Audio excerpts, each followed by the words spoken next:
ಬಿಡಿ, ದೇವ್ರು ಎಲ್ಲಾ ಕಡೆ ಇದ್ದಾನೆ ಅಂತ ಹೇಳ್ತೀರಾ ತಾನೆ? ಹೌದು. ಹೇಳ್ತೀರಾ ಅಲ್ವಾ? ಹೌದು. ಅಲ್ಲೇ ಇರೋದ್ ಪಾಯಿಂಟ್. ದೇವ್ರು ಎಲ್ಲಾ ಕಡೆ ಇದ್ದಾನೆ ಅಂತ ಹೇಳಾದ್ಮೇಲೆ ನಾವು ದೇವಸ್ಥಾನಕ್ಕೆ ಯಾಕೆ ಹೋಗ್ಬೇಕು?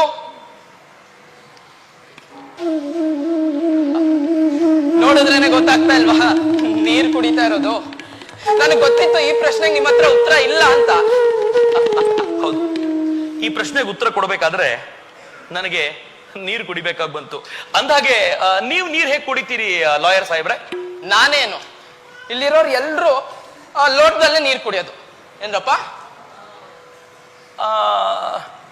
ನೀವು ಸೈನ್ಸ್ ತಿಳ್ಕೊಂಡಿದ್ದೀರಿ ಅಂತ ಹೇಳ್ತಿದ್ರಿ. ನೀರು ಅಂದ್ರೆ ವಿಜ್ಞಾನದ ಪ್ರಕಾರ 2 ಜಲಜನಕ ಮತ್ತೊಂದು ಆಮ್ಲಜನಕದ ಪರಮಾಣು ಸೇರಿದ್ರೆ ನೀರಾಗುತ್ತೆ, H2O. ಹೌದು ತಾನೆ? ಹಾಗಿದ್ರೆ ಈ ಜಲಜನಕ ಆಮ್ಲಜನಕಗಳು ವಾತಾವರಣದಲ್ಲೇ ಇವೆ, ನೀವ್ಯಾಕೆ ಅಂತ ನೀರು ಕುಡಿಬಾರ್ದು? ಗಾಳಿಯಲ್ಲಿ ನೀರು ಕುಡಿಯಕ್ಕಾಗತ್ತಾ? ನಿಮ್ಗೇನ್ ತಲೆ ಕೆಟ್ಟಿಲ್ಲ ತಾನೆ? ನಿಜ ನಿಜ ನಿಜ. ಹೇಗೆ ಗಾಳಿಯಲ್ಲಿ ಜಲಜನಕ ಆಮ್ಲಜನಕ ಇದ್ರೂ ನೀರನ್ನು ಹಾಗೆ ಕುಡಿಲಿಕ್ಕೆ ಆಗೋದಿಲ್ವೋ, ಹಾಗೆ ಎಲ್ಲ ಕಡೆ ಭಗವಂತನಿದ್ರು ಭಕ್ತನಿಗೆ ದೇವಸ್ಥಾನ ಅಂತ ಒಂದು ಬೇಕು, ಮೂರ್ತಿ ಅಂತ ಒಂದು ಬೇಕು, ಅಲ್ಲಿ ಹೋಗಿ ಕೂತ್ಕೊಳ್ತಾನೆ. ತಪ್ಪೇನಿದೆ ಇದರಲ್ಲಿ? ಸರಿ ಆಯ್ತು, ನಿಮ್ ಪಾಯಿಂಟ್ ನ ನೋಟ್ ಡೌನ್ ಮಾಡ್ಕೊಂತಾನೆ. ದೇವಸ್ಥಾನದಲ್ಲಿರೋದು ಕಲ್ಲೇ ತಾನೆ? ಹೌದು. ರಸ್ತೆಯಲ್ಲಿ ಹಾದಿ ಬೀದಿನಲ್ಲಿ ಬೀಳೋದು ಕಲ್ಲೇ ತಾನೆ? ಸರಿ. ಹಾಗಿದ್ರೆ ಆ ಕಲ್ಗಳನ್ನ ಯಾಕೆ ಪೂಜೆ ಮಾಡ್ಬಾರ್ದು ಹೇಳಿ? ಪ್ರಶ್ನೆ ತುಂಬಾ ಚೆನ್ನಾಗಿದೆ. ನಾನು ಸ್ವಲ್ಪ ಆಳಕ್ಕೆ ಹೋಗ್ಬೇಕಾಗತ್ತೆ. ಅಂದಾಗೆ ನೀವು ಪತ್ರ ಬರೆಯೋ ರೂಢಿ ಇದೆಯಾ ಅಥವಾ ಯಾವಾಗಲಾದ್ರೂ ಬರೆದಿದ್ದೀರಾ? ಈ ಪತ್ರಕ್ಕೂ ಈಗಿನ ವಾದಕ್ಕೂ ಏನ್ ಸಂಬಂಧ? ಹೇಳಿ ಮೂರ್ತಿಗಳೇ, ಪತ್ರ ಬರೆದಿದ್ದೀರಾ ಇತ್ತೀಚೆಗೆ ಯಾವಾಗಲಾದ್ರೂ? ಒಂದು 6-7 ತಿಂಗಳ ಹಿಂದೆ ಬರ್ದಿದೆ. ಪತ್ರ ಬರೆದು ಏನ್ ಮಾಡಿದಿರಿ? ಹೋಗಿ ಬಾಕ್ಸ್ ಅಲ್ಲಿ ಹಾಕ್ದೆ. ಬಾಕ್ಸ್ ಅಂದ್ರೆ ಯಾವ್ದಾದ್ರು ಬಾಕ್ಸಿಗೆ ಹಾಕಿದ್ರಾ? ಇಲ್ಲಪ್ಪ, ಪೋಸ್ಟ್ ಬಾಕ್ಸ್ಗೆ ಹಾಕಿದ್ದು.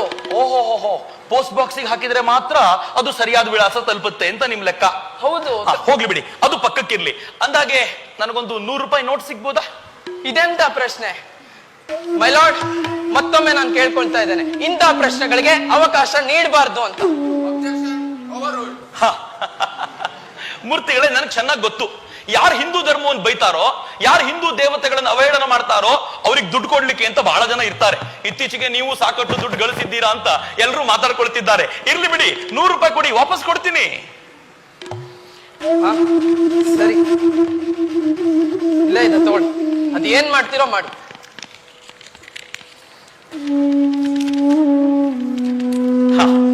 ಇದು ತಗೊಳ್ಳಿ, ನಿಮ್ 100 ರೂಪಾಯಿ ವಾಪಸ್ ಕೊಡ್ತಾ ಇದ್ದೀನಿ. ಅರೆ, ಇದು ಹೆಂಗ್ 100 ರೂಪಾಯಿ ಆಗಕ್ ಸಾಧ್ಯ? ಮೂರ್ತಿಗಳೇ, ನೀವು ಕೊಟ್ಟು 100 ರೂಪಾಯಿ ಇಷ್ಟೇ ಚಿಕ್ಕದಿತ್ತು, ನಾನು ದೊಡ್ಡದು A4 ಸೈಜಿನ 100 ರೂಪಾಯಿ ಕೊಡ್ತಾ ಇದ್ದೀನಿ, ತಗೊಳ್ಳಿ. ನಿಮ್ಗೇನ್ ತಲೆ ಕೆಟ್ಟಿಲ್ಲ ತಾನೆ? ನಾನ್ ಕೊಟ್ಟ 100 ರೂಪಾಯಿ ನೋಟಲ್ಲಿ ರಿಸರ್ವ್ ಬ್ಯಾಂಕ್ ನ ಅಥೆಂಟಿಕೇಶನ್ ಸಿಗ್ನೇಚರ್ ಇತ್ತು. ಅಥೆಂಟಿಕೇಶನ್ ಸಿಗ್ನೇಚರ್ ಇರುವಂತ ನೋಟು ಮಾತ್ರ 100 ರೂಪಾಯಿ ಆಗುತ್ತೆ. ಹೇಗೆ ಬಿಳಿ ಹಾಳೆ ಆಗೋದಿಲ್ವೋ ಹಾಗೆ ಮಂದಿರದಲ್ಲಿ ಪ್ರಾಣ ಪ್ರತಿಷ್ಠೆ ಮಾಡಿ ಶಾಸ್ತ್ರದಿಂದ ಅಥೆಂಟಿಕೇಟ್ ಆಗಿರುವಂತ ಕಲ್ಲುಗಳು ಮಾತ್ರ ಮೂರ್ತಿಗಳು ಅನ್ಸ್ಕೊಳ್ತವೆ, ರಸ್ತೆಯಲ್ಲಿರೋ ಎಲ್ಲ ಮೂರ್ತಿಗಳಲ್ಲ. ಇಷ್ಟಕ್ಕೂ ನೀವು ಹೇಗೆ ಪೋಸ್ಟ್ ಡಬ್ಬ ಅಂತ ಎಲ್ಲ ಡಬ್ಬದಲ್ಲೂ ನಿಮ್ ಪತ್ರ ಹಾಕ್ಲಿಲ್ವೋ ಹಾಗೆ ಭಕ್ತ ಎಲ್ಲ ಕಲ್ಲುಗಳ ಮುಂದೆ ದೇವರು ಅಂತ ನಿಂತ್ಕೊಳ್ಳಲ್ಲ. ಯಾವುದರಲ್ಲಿ ಪ್ರಾಣ ಪ್ರತಿಷ್ಠೆ ಆಗಿದೆಯೋ ಅದಕ್ಕೆ ಬಂದು ದೇವರು ಅಂತ ನಮಸ್ಕಾರ ಮಾಡೋದು ಮೂರ್ತಿಗಳೇ. ನಾವು ಅರ್ಥ ಮಾಡ್ಕೊಳ್ಬೇಕಾದಂತ ಅಗತ್ಯ ನಮ್ದಿದೆ.